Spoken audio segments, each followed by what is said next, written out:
One of the things that I've found is hard for new freelancers and new web developers is just getting going, getting some momentum, getting some of that initial work. Usually once you get that, then you're usually going to be fine as long as you're doing good work for people. But it's those first few clients, those first few people that's really difficult to get. So what I want to do is I want to take you back to some darker days when I first was getting started and show you some of the slimier things that I did that you can now take and use them in ethical and honest ways in order to help you drum up some of that initial work and some of that initial business so you can get that momentum and just get started and get going. All of that coming up inside of this episode. There's a lot of developers who have a lot of opinions about what you need to do this coding thing for a living and be good at it. But I often find that their opinions tend to be better for them than they are for you. And that's part of the reason why I created this podcast, to cut through the crap and give it to you straight. And you won't always like me, you won't always agree with me, but I will tell you the truth. I'm John Morris, and welcome to The John Morris Show. Now let's quit the yakking and get to it.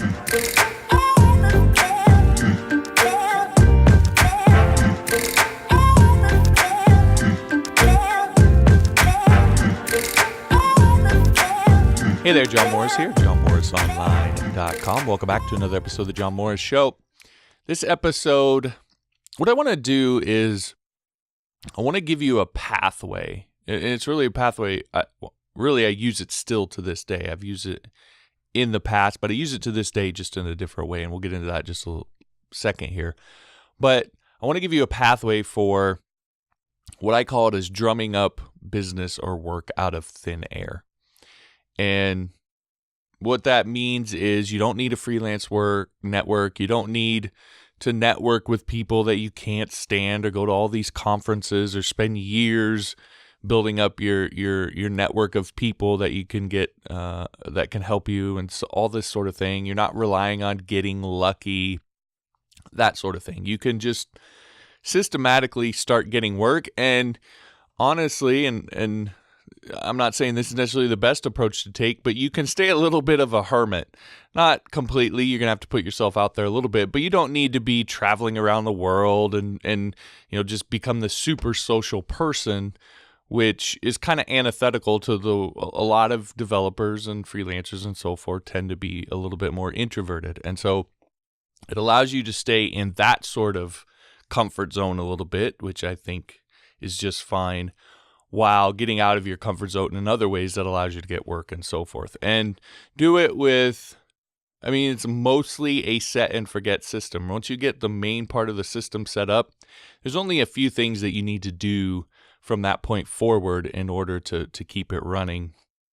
And it leverages really what is one of the hottest commodities out there today, like the number one thing that everybody is after. So I want to show you that system, that pathway. That's what I want to give you.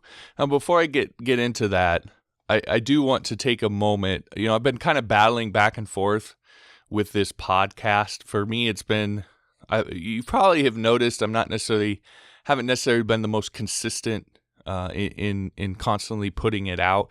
And a big part of that is I've always had this sort of battle between ensuring that I'm giving you the kind of things that you want to hear and also talking about things that I want to talk about, that I'm interested in.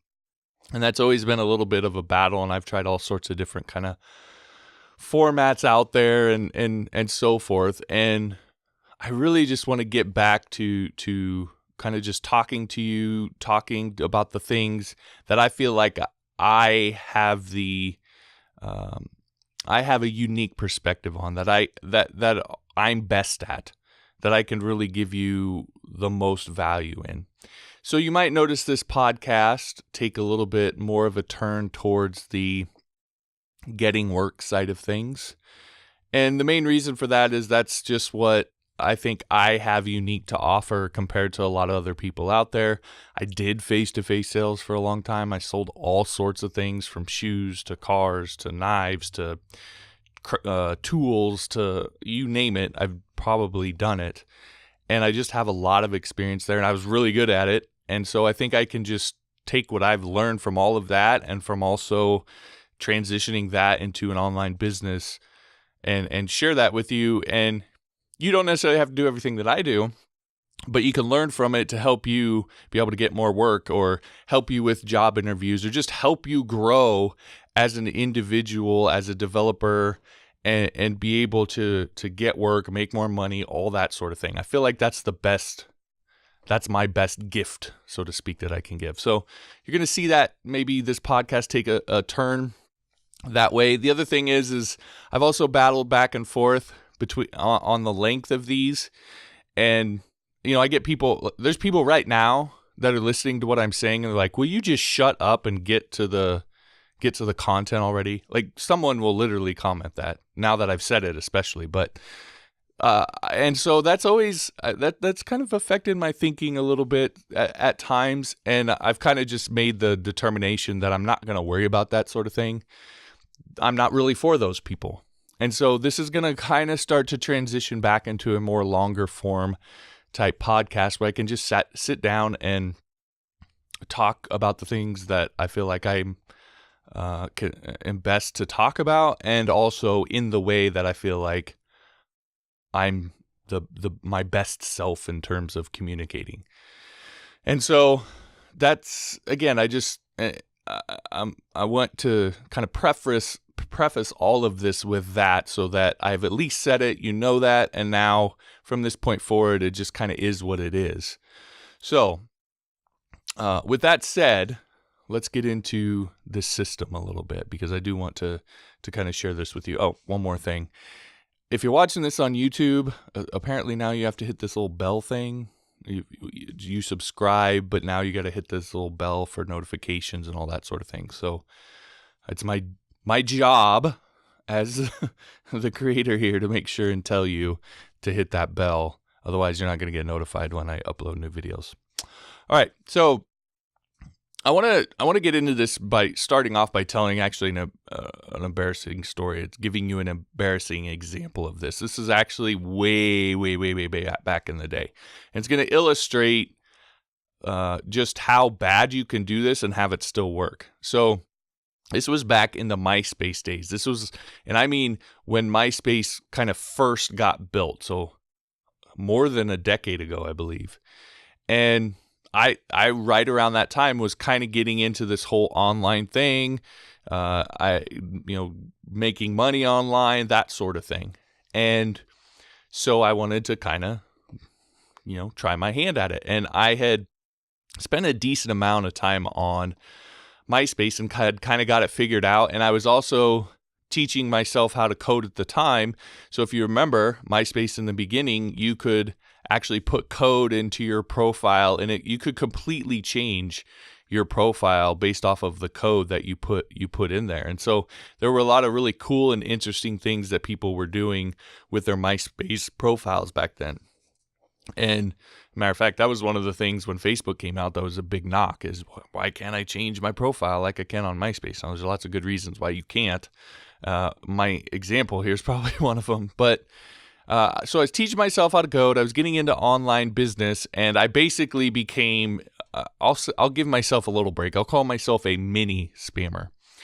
And so what I did is I took my Facebook profile and I basically turned it into an opt-in page. I wrote all the code and all that sort of stuff, put in my code for my opt-in form. And so when you went to my MySpace profile, it didn't have my whole friends list. It didn't have, my picture and all that stuff. I'd basically reworked the entire thing with the code I put in that box to make it what would be kind of a standard what we call squeeze page. Kind of got rid of as much of the distraction as you could, and it was just some simple offer. And the product that I was selling was how to make money with MySpace. Now, I did that on purpose because I knew that there were a lot of people trying to figure out how to use MySpace for business at the time, as marketers always do. And I knew that being able to rework your Upwork or your MySpace profile like that was a big topic. And so I knew that when people landed on my page, saw it was reworked the way that I had done it, that would immediately be something they'd be like, oh man, how did he do that? Right. And so I knew it would be kind of an easy sell to get them to opt into my, here, I'll teach you how to make money on MySpace thing.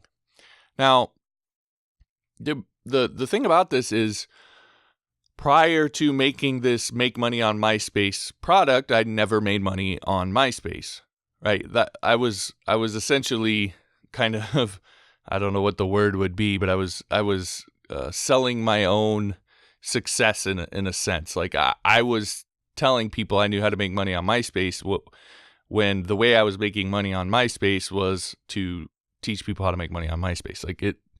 So it didn't, I really wasn't coming from a place of authority.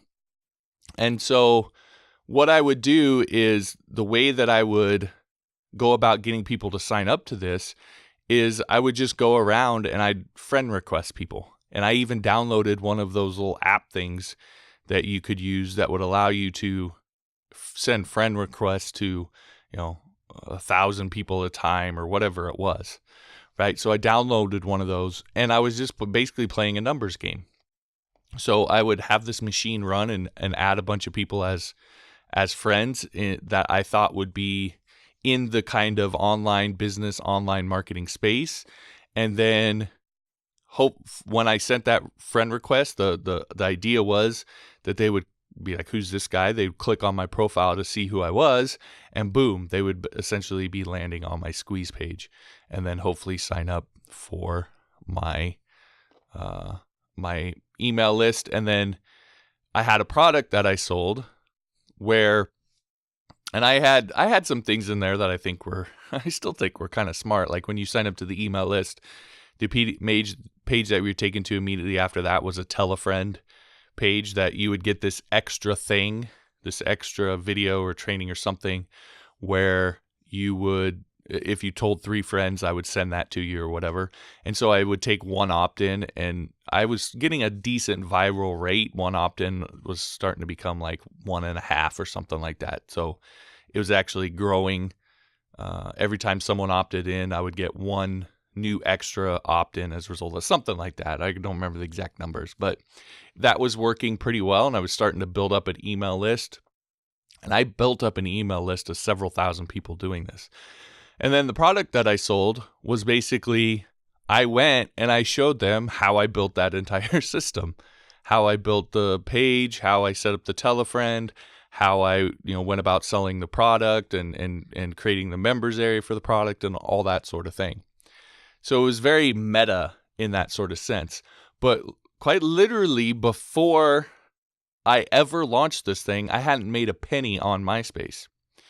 And the most embarrassing part of this thing is that I called it MySpace Millions. And I knew that it left the impression with people, right? I consciously knew that it left the impression with people that I was making, or they might make millions with MySpace, and that the reality of it was that, I wasn't, and I wasn't promising that they were going to, right?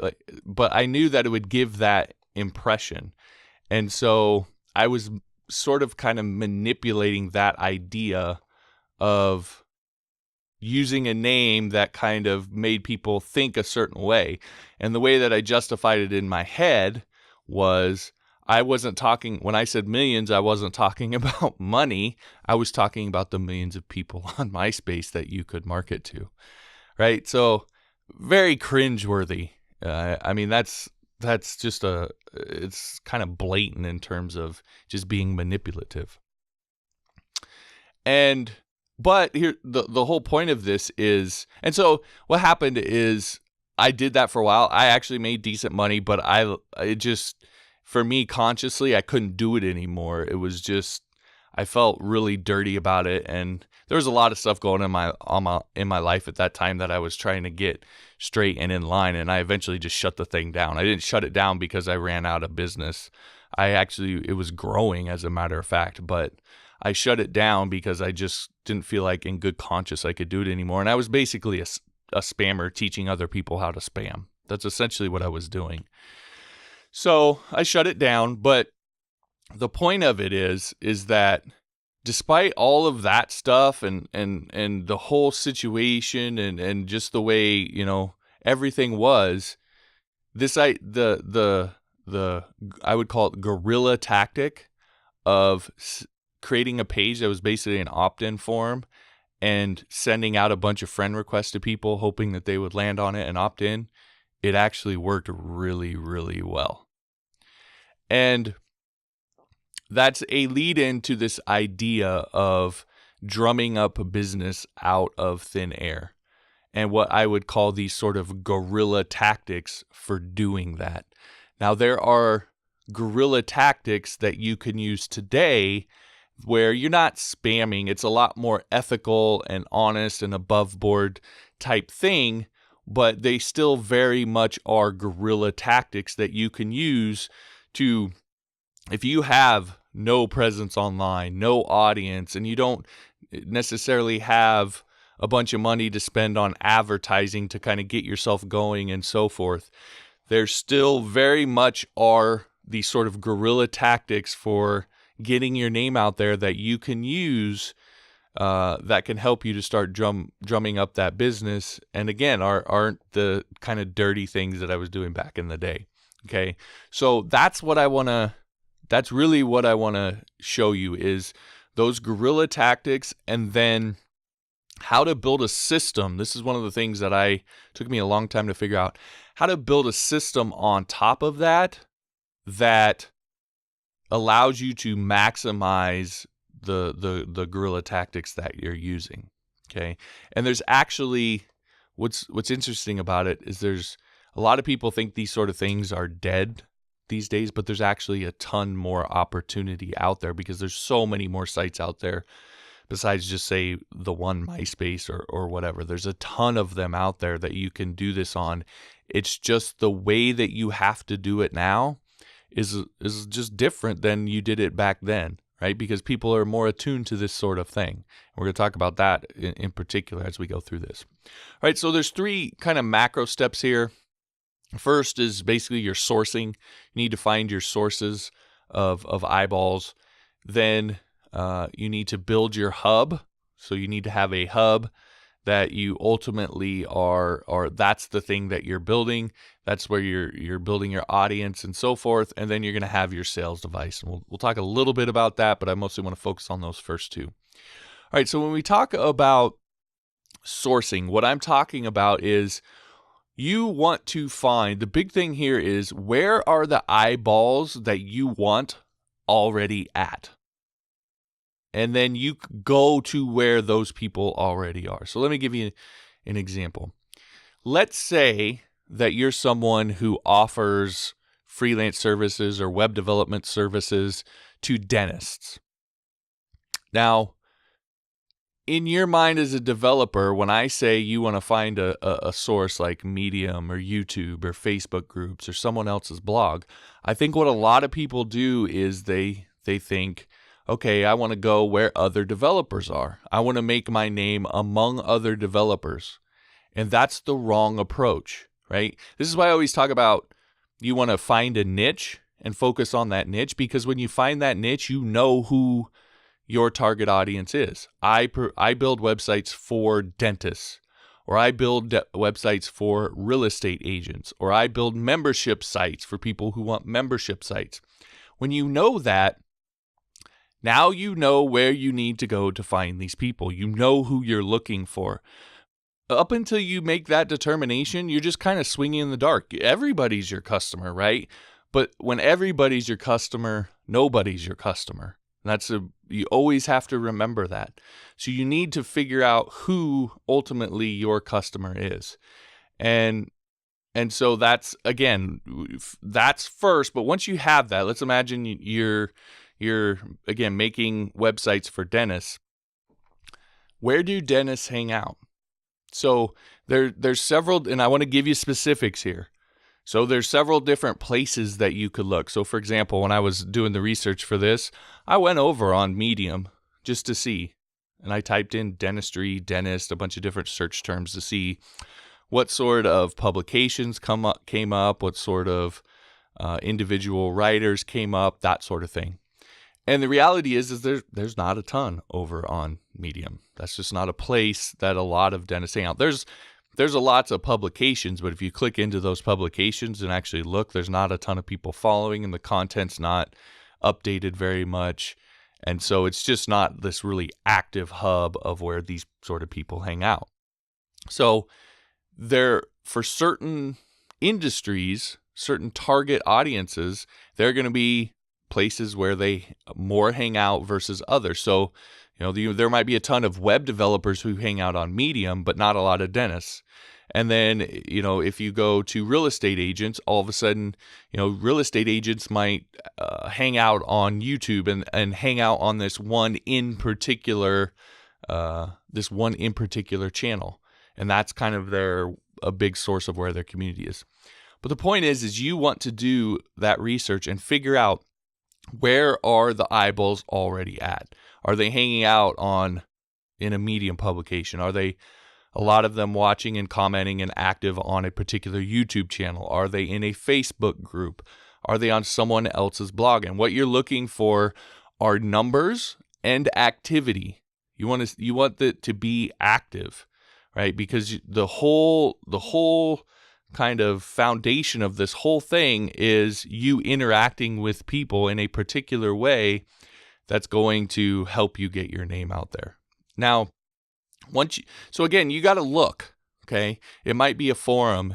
It could be anything, but you got to get out there and look, and you're not looking for anything developer related. Who is your target audience? That's who you're looking for. You're looking for the dentists, the real estate agents, the restaurants, the membership site owners.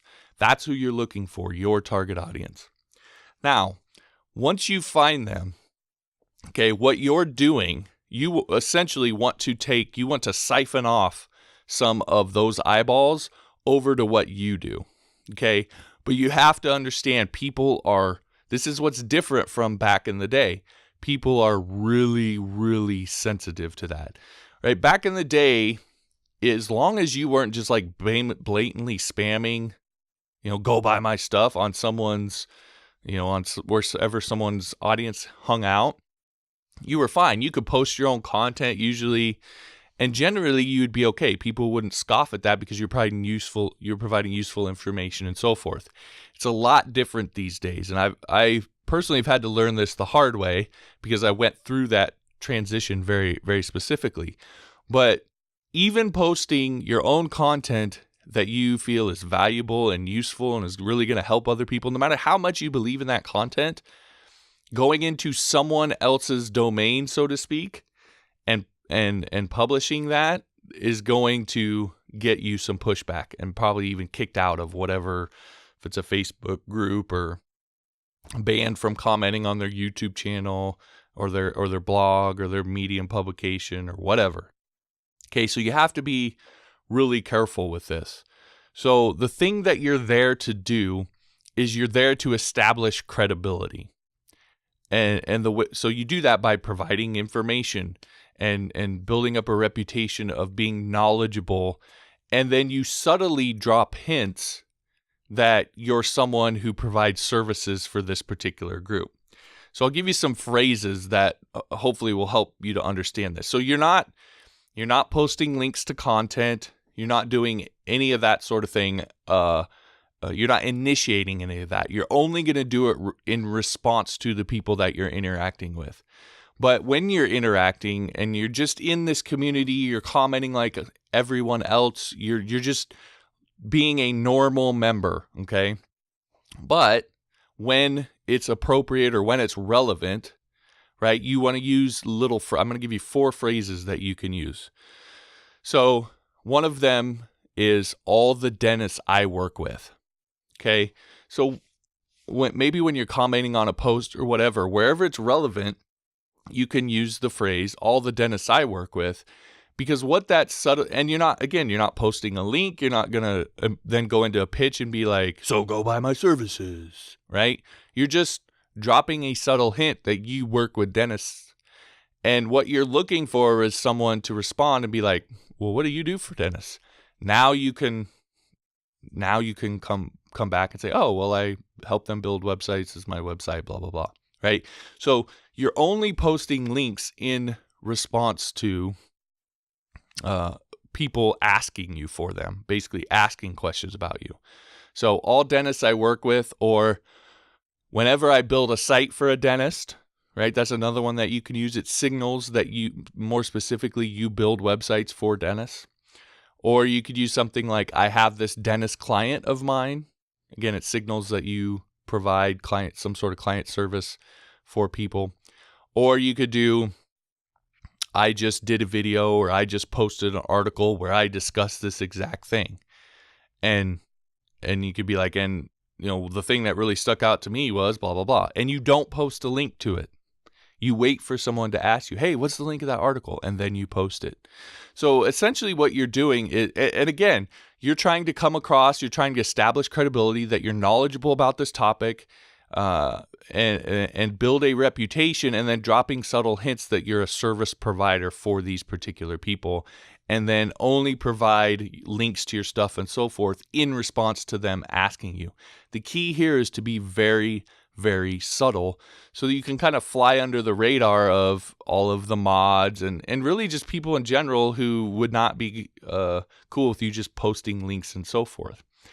And what can eventually happen is that, again, you establish yourself as someone really knowledgeable in this particular area. And, maybe someone goes, as a result of doing this, someone in that community goes to your site and sees, oh man, you've got 100 different articles that are relevant to dentists. And these are really good articles. And they are the ones that start posting the links and so forth, start reading you regularly. And the more of those people that you can get regularly reading your content, signed up to your email list, all that sort of thing, the more they're naturally going to take what you write and post it in the group for you. And that's the situation that you want to get into, where other people are posting your content for you. And now you're essentially, you're doing what you want. You're getting your links over there, but you don't have to do it, and you don't have to worry about getting modded out or people thinking you're just trying to pitch all the time or this, that, the other. Okay? So, and you don't want to necessarily even drop hints every single post, right? Every single message or comment that you make. So it's not like every single time you're going to say, all dentists I work with. You want to make it known in the general community that you are a service provider for dentists, and that you have good content for dentists or for real estate agents or for whoever else. Okay. And keep it really, really subtle. And eventually you can kind of get your foot in the door with your content. And again, most of this should be pointed towards your content, right? When they ask for links or that sort of thing. Obviously, if someone's asking you, hey, you build websites, can you send me your page? Then of course you're going to do that. But really the focus is on your content. You want to get those people reading your stuff regularly so they start posting it. All right, so that's like the really down and dirty guerrilla part of this. You first find where the eyeballs are already at, and then you start establishing yourself as an authority and work towards the community seeing you as, and I've seen this done. I've seen people who there's these huge groups, Facebook groups, and these people are basically like the content provider for the group. And they get to the point where the admins say, you in particular, everything that you write, you can post the link in here. And that person posts their link every time. And I don't know the numbers, but as big as these groups are and as many comments as those links tend to get and all that sort of thing, I imagine they get a ton of traffic and ultimately business as a result of it. So I've seen it firsthand, and it can work really, really well. All right, from that again, that's how you kind of drum up out of thin air.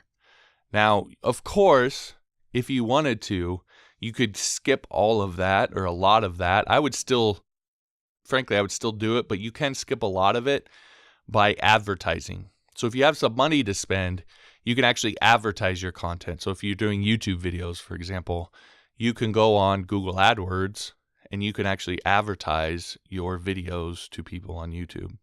So that can help. That can be the way that you drum up business. So you can run ads to your blog posts over on Facebook, etc., that sort of thing. You can pay your way into this. I still think it's a good idea to find a community so that you have a good pulse of where people are at and what they're talking about and so forth. But again, you can kind of pay your way in. Now from that, what you want to do is you really want to focus on building your hub. So all of the, your social media profiles, where, if you're this is a Facebook group, you're going to have a Facebook profile that you're interacting in this with, or a Medium profile, or you're going to have an account on their blog, or whatever it is. In all of those profiles, you want to make sure that those links point back to not your sales device, not your Upwork profile or your services page or any of that, but to your blog, to the points back to your content, or your YouTube channel, whatever that is for you.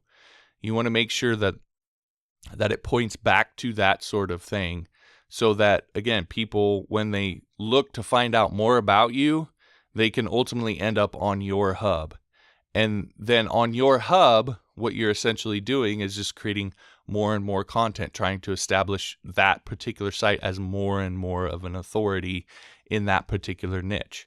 And the more that happens, the more people are naturally going to find your stuff and share it out to the communities that they're in that you don't even know about. And on your hub, the big thing here is to make sure that you have some sort of lead generation, meaning you can capture names and email addresses so you can contact those people.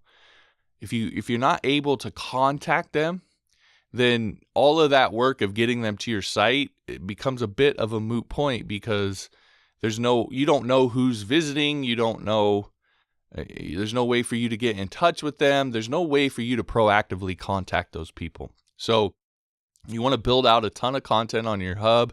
You want to make it really useful. You want it to become kind of one of the resources for that particular community, again, for dentists or real estate agents, when it comes to real estate agents who are looking to get a website up and running, if that's what the services you sell. Whatever the services you sell, you want your site to become the resource for those people trying to do that thing.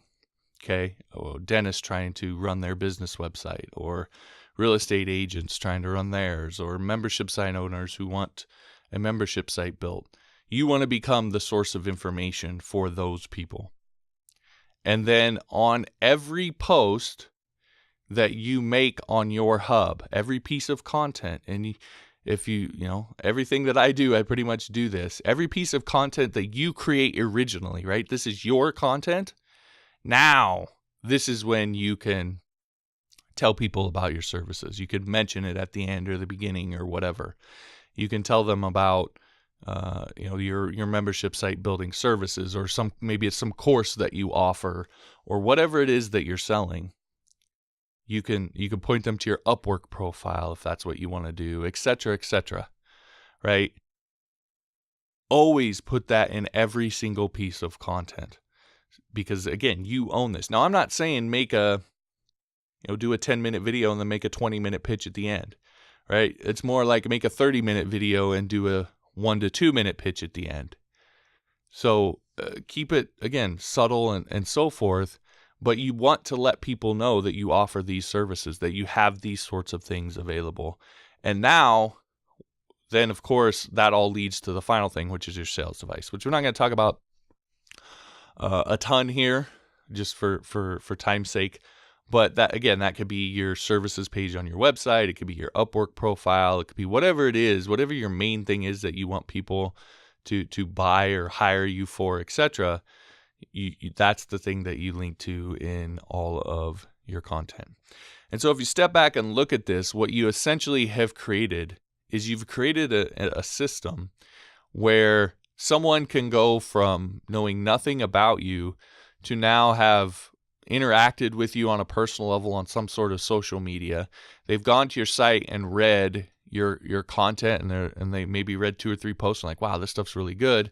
Oh, and they happen to be in the market for needing a web developer for their dentistry website, for their dentist office website, and you provide that service, and oh man, your portfolio is really good, and oh, okay, yeah, let me talk to this guy about hiring this guy, right? So you've created a pathway from nothing, essentially, to people being able to hire you, and the more you build that pathway, then the more you're going to get as a result. At first, it's just going to be, at first it'll be nothing, and then it'll be a slow drip. But I literally got to the point when I was doing this that I had to I had to make my hire me page terrible so that people wouldn't hire me, because I was kind of getting out of that sort of thing because I couldn't turn it off. It got so deep into certain areas that it wouldn't go away. I couldn't stop not getting people wanting to hire me to do that sort of work, and I just wasn't really kind of doing it anymore. So it can be very, very powerful and lead to a really kind of constant, steady flow of not only traffic and leads, but people wanting to hire you. So that is the pathway. That's kind of my whole thinking on the thing. Hopefully that gives you some direction in terms of how you can get out there and start getting traffic through ultimately your website to your sales device, that sort of thing. And building, the nice thing about this is as you build your hub and you're posting content and that sort of thing, and people are coming through, you're going to get not only get all that traffic, you're going to get leads, which is an asset. You're going to get people that are going to subscribe to your YouTube channel or follow you on Twitter, and you're going to start to build your own audience. And then at some point you can turn around and create your own Facebook group, or your YouTube channel will become the place where one of the places where people in your industry hang out, or your blog or your Medium channel, or whatever they call them, your Medium publication. You will become one of those places that people hang out. When you ask the question, where are the eyeballs at already? Your site, your stuff is where they will be at. And that's kind of the situation that you want to get into. All right. So again, hopefully that gives you a little bit of a pathway, some insight in how you can get down and dirty and actually start doing this and kind of grinding it out. If you have no money to spend on this thing, you have no reputation already, you're not someone who wants to go to 100 conferences and do a bunch of networking and that sort of thing, this is a way that you can do it using content, which is the number one thing that people are after these days, is content. All right, that'll do it for the show. By the way, if you're wanting to learn more about creating a good sales device, I have a whole training on how to create a compelling Upwork profile that not only persuades people who read it to hire you, but actually helps you to rank higher than you probably should on Upwork. If you're brand new, you don't have a big job history, you don't have this massive portfolio, you don't have a bunch of clients that you've worked with and so forth, you can still rank higher than you probably should with this by taking a particular approach to how you build your Upwork profile. So I have a training on that. You can get it free over on Skillshare with the 2-month trial. It's johnmorrisonline.com/SK for Upwork, and then SK Upwork 101, all one word, no hyphens or any of that stuff. And that'll take you to the training. You can sign up for the 2-month trial and you can take the course free. I've actually got a good number of reviews and people that have gone through it and started changing their stuff and have had success with it and so forth. So I think it's a pretty good training on how to do that. Again, that's johnmorrisonline.com/Upwork or /SK Upwork 101. All right, that'll do it for this episode. If you liked the episode, be sure to like it. Also, be sure to subscribe and hit that bell notification thing so that you don't miss out on any of the videos if you're watching this on YouTube. Thanks for listening. We'll talk to you next time.